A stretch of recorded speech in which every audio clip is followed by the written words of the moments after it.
JFT, c'est une émission sur l'actualité des faits divers. Une revue familiale dans laquelle on traite de l'actualité des faits divers. Vous en avez assez qu'on parle des gens riches et des hauts placés qui sont finalement assez loin de votre quotidien. Eh bien, cette émission sur les faits divers est faite pour vous. Parlons ensemble de la vie de Didier, le voisin un peu voyeur, d'Estelle, la nympho qui ziote votre mari, mais également... parlons de vous. Vous comprendrez bien assez vite que ces news-là n'ont rien à envier à ce que vous voyez tous les jours dans votre télévision. Et je serai votre accompagnateur pour cette aventure absolument pas hors du commun. Mesdames et messieurs, générique.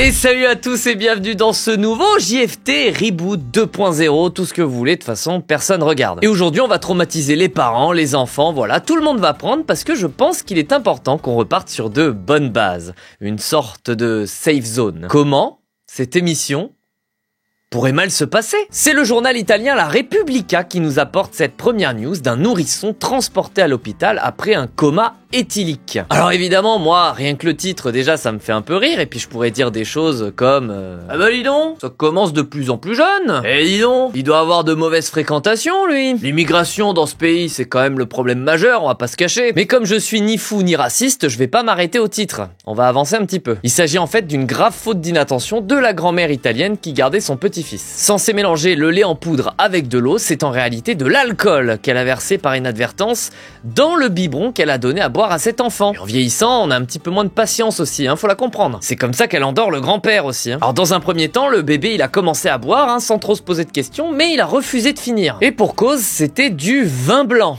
dans ce biberon. Déjà que boire de l'alcool en soi, c'est déjà vouloir se faire du mal à sa cavité buccale. Alors boire du vin blanc, ce qui s'est passé en vérité, c'est que la grand-mère en fait a l'habitude de garder ses liquides dans des bouteilles qui se ressemblent un petit peu toutes finalement. C'est le genre de mamie frigo qui range tout, étiquettes, sortie des emballages, triées par poids, par taille, par genre, etc. Tout ça pour confondre l'eau et le vin blanc. Bon, pour le coup, valait mieux confondre l'eau que le lait en poudre. Oui, non. C'est dans les vieilles bouteilles qu'on fait les meilleurs comas, comme disait mon père. Et oui, parce que le nourrisson, il a fait tout de suite un coma éthylique et heureusement que la nonna italienne a eu le bon réflexe et a appelé tout de suite les urgences. Il a été pris en charge, lavage gastrique, intubation, soins intensifs, cellules de dégrisement, etc. Et hop, nouvelle peur débloquée pour tous les nouveaux parents. Et en tout cas, eux, ils étaient ravis d'avoir confié leur enfant à Mamie Bouteille. Une enquête a quand même été ouverte pour être sûr qu'il n'y ait pas eu de maltraitance et pour l'instant, l'enquête semblerait se tourner vers un accident domestique.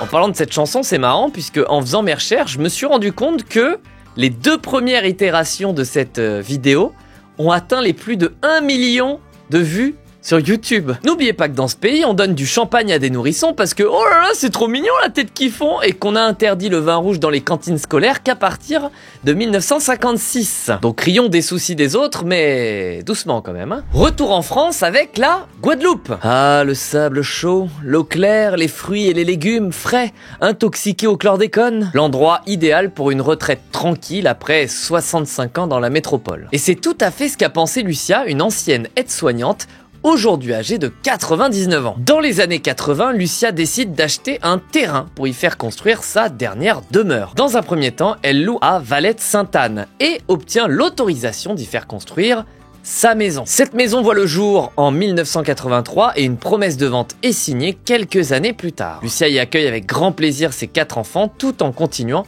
à peaufiner la maison de ses rêves. Une maison qui deviendra sans doute ensuite celle de ses enfants.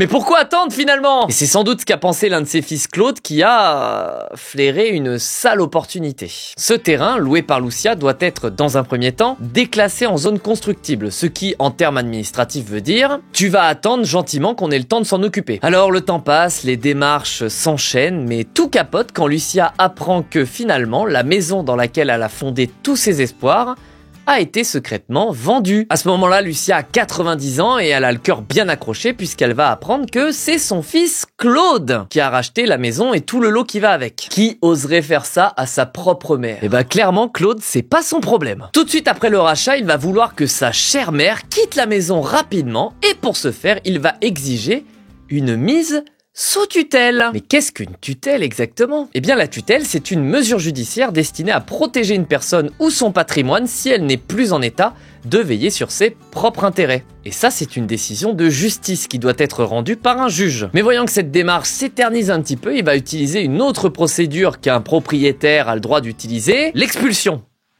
Sans sommation. C'est pas son problème, on a dit. Et devant la justice, Claude va obtenir gain de cause. Et donc Lucia va être virée de chez elle sans ménagement. Il n'oubliera pas évidemment au passage de réclamer des dommages et intérêts pour le préjudice porté par la lenteur du processus. Là pour le coup il obtiendra pas gain de cause, je vous rassure, mais force est de constater qu'il en a une belle contre sa mère quand même. Et au passage il a bien entubé l'héritage des 3 autres frères. Comme disait un singe homme... Pile je gagne, face tu perds. Trop fort. J'aurais aimé vous proposer une fin positive à cette histoire, mais c'est parce qu'on est bien dans la réalité qu'il n'y a pas de fin positive. Voilà. Et des bisous à Lucia, évidemment. Chers parents, vous devez un petit peu m'en vouloir de vous avoir débloqué plein de nouvelles peurs dans ce début d'épisode. Et croyez-moi, j'en suis sincèrement désolé. Mais il m'en reste une petite. Ça vous apprendra à faire des enfants. Bonjour, l'ingratitude des enfants, mieux ne pas en avoir, on est plus tranquille. Un petit commentaire qui était dans la news d'avant, là. N'hésitez pas à suivre son conseil. Mais comme certains sont décidément très confiants sur le monde dans lequel ils procréent, laissez-moi vous raconter l'histoire de ce chauffeur de bus. Bon, pas celui-là en particulier, mais il servira d'illustration. Et désolé aussi pour lui. Tous les matins, ce charmant chauffeur de bus dépose une dizaine d'enfants entre 6 et 10 ans à l'école élémentaire de Villepreux, dans les Yvelines. Mais ce matin, notre très gentil chauffeur de bus n'était pas forcément de très bon poil. Comme relaté par 78 Actu, le chauffeur en question avait appris son licenciement quelques heures avant la tournée prévue des écoles. Mais du coup, il lui restait quand même quelques jours à assurer. Il faut qu'il le fasse. C'est important.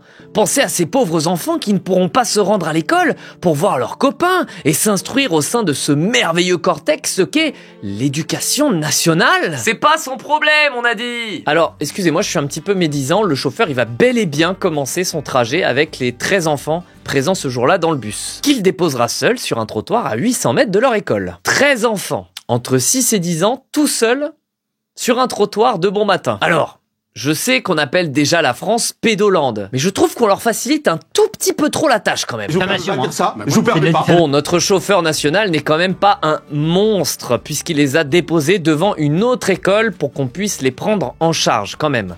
C'est un homme charmant. Ils ont donc été pris en charge par l'une des animatrices du centre de loisirs de l'école qui a pu les conduire en toute sécurité au premier point de rendez-vous. Eh ben vous voyez qu'il n'y a pas que dans les films, ça peut se finir bien aussi dans la vraie vie. Ma fille m'a quand même dit, j'ai cru qu'on allait mourir quand on était dehors. Bon, suffit que les enfants soient suivis par un psy derrière, mais bon... ça aurait pu être pire, hein. Jean-Baptiste Amonique, le maire de Villepreux, a dénoncé un acte de sabotage isolé. Mais quand on s'intéresse au sujet d'un peu plus près, on sait que sur le plan national, le réseau des bus, et notamment scolaires, connaît une forte baisse de son recrutement liée aux conditions et à la charge de travail qui décourage les jeunes chauffeurs. Et l'un des réseaux de bus scolaires les plus touchés en France par ce genre de problème, c'est le réseau des Yvelines. Alors il y a beaucoup de choses qui sont relatées de ces trajets en bus, mais la news qui m'a fait le plus et le moins rire, c'est que apparemment c'est les enfants qui souvent donnent les trajets de bus aux nouveaux chauffeurs. Acte de sabotage, oui. Isolé, question de point de vue. Aurore Berger, alors députée de la circonscription, ainsi que la présidente du conseil régional Valérie Pécresse ont été sollicités, mais sans grand succès. Étonnant, non? Après, mon émission est éminemment apolitique, donc je ne commenterai pas plus. Mais du coup, je vous laisse le lien d'une news très similaire dans la description qui se passe encore une fois dans les Yvelines par le même transporteur il y a plus d'1 an et qui relate déjà un certain nombre de problèmes similaires. Mais sûrement encore des actes isolés. Eh ben je sais pas vous, mais moi ça m'a fait vraiment plaisir de revenir avec cet ancien format. Les vieux pots, les meilleures confitures, les bouteilles. Et vous savez quoi? Eh ben il y aura un nouvel épisode. C'est sûr. Puisqu'il est déjà prêt. Ah si, hein, je vous assure, il est écrit, tourné, monté, tout est déjà prêt, voilà. Et celui d'après aussi d'ailleurs. Et celui d'après. Bon, en fait, j'ai déjà 12 épisodes qui sont prêts à être uploadés sur YouTube. Je vous propose, on fait un épisode par mois, comme ça vous fait 1 an de JFT. Voilà. c'est cadeau. Pensez à vous abonner, à liker la chaîne, c'est très important et c'est le meilleur moyen de soutenir gratuitement. Et pour ceux qui voudraient soutenir l'émission financièrement, j'ai ouvert un Tipeee spécialement réservé à JFT. Vous allez pouvoir y retrouver des informations, il y aura des exclus vraiment très cool, tout dépendra de votre niveau de contribution. Merci à ceux qui mettront la main à la poche et aux autres aussi, pas de mépris de classe. J'en fais trop pour aujourd'hui, voilà, à l'ancienne, fait un peu kitsch non? À bientôt.